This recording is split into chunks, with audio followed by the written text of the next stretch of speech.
Hey, welcome to our breakdown of a really fascinating, really dramatic prophecy from the ancient texts. We're going to dive into a world-altering invasion, a conflict so massive it's often mistaken for the final battle of Armageddon. But what if it's just the opening act? Let's get into the prophecy of Gog and Magog. So, when you hear end times, your mind probably jumps straight to Armageddon, right? But what if I told you the ancient texts talk about another, totally separate world war that has to happen before that final battle? A conflict that completely reshapes the global stage and sets everything up for what's to come. Yup, that's right. We're looking at a specific prophecy in the book of Ezekiel, chapters 38 and 39. It lays out in detail this massive invasion of Israel that comes down from the north. And just to be super clear, this is not Armageddon. According to the text, it's a completely distinct event that happens first. Okay, so to really get why this invasion happens, we first have to zoom out and look at the world stage as the prophecies describe it. And honestly, it's a world plunged into absolute chaos, reeling from a series of what the texts call divine judgments. The book of Revelation, specifically chapter 16, it talks about these bold judgments that basically set the stage for the very end. The final three are incredibly intense. We're talking about the Antichrist kingdom being thrown into total darkness, the massive Euphrates River completely drying up, and a history-making earthquake that just levels cities all over the globe.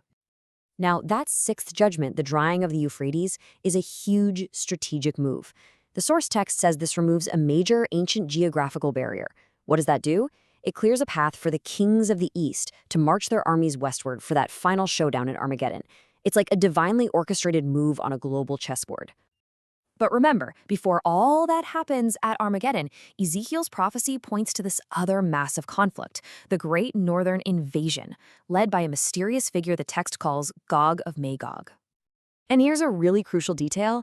It adds this layer of wild, dramatic irony. The invasion doesn't happen when Israel is on high alert, with its guard up. The text says it happens when the nation is living peacefully and without walls, probably feeling secure because of some kind of peace treaty. They think they're safe, but this massive storm is gathering right on their northern border.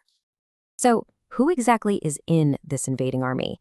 Well, the source material offers some modern-day interpretations for these ancient names.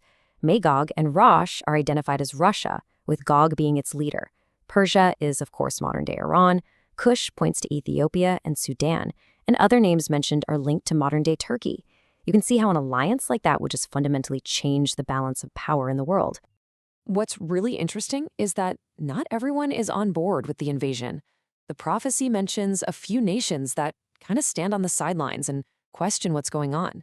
These are Sheba, which is modern Yemen, Dedan, or Saudi Arabia, and Tarshish, likely nations in the Western Mediterranean. And they ask this simple but very telling question: have you come to take plunder? So, you have this massive, seemingly unstoppable army invading a nation at peace. How does it end? Well, not with a conventional military victory.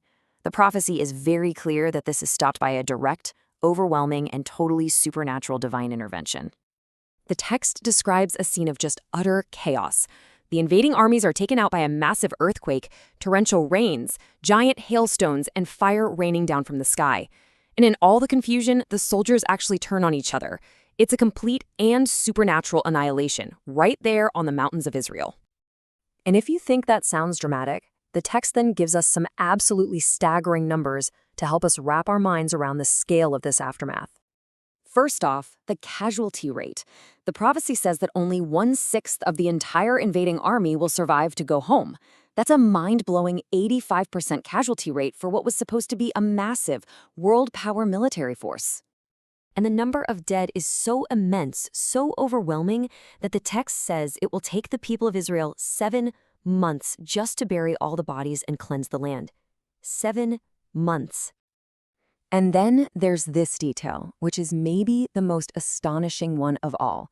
The abandoned weapons, all the spears, shields, bows, and arrows, will be so plentiful that it will provide enough fuel for the entire nation of Israel for 7 years.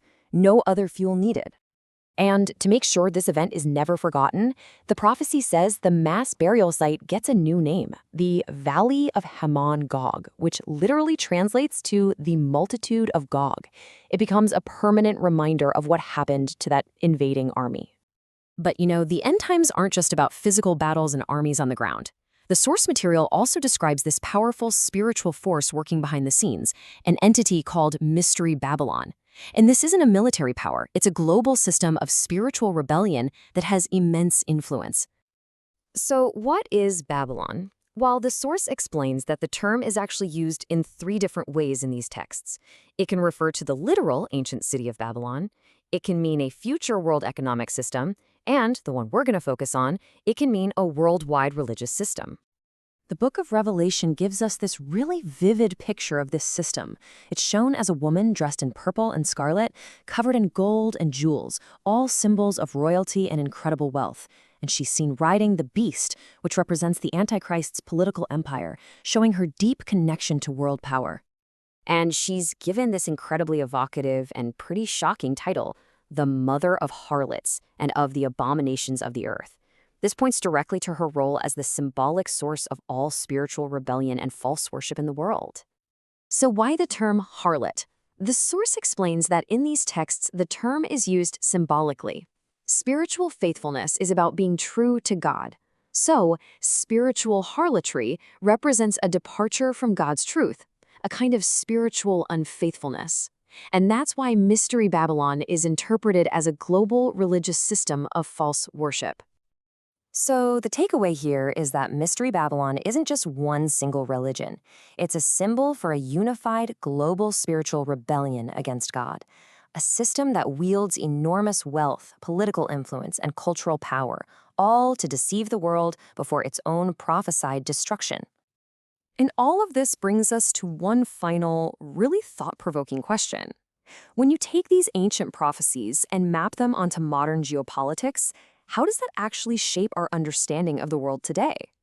Do these interpretations give us a key to understanding current events, or are they a lens that colors how we see everything? Definitely something to think about. Thanks for diving into this with us.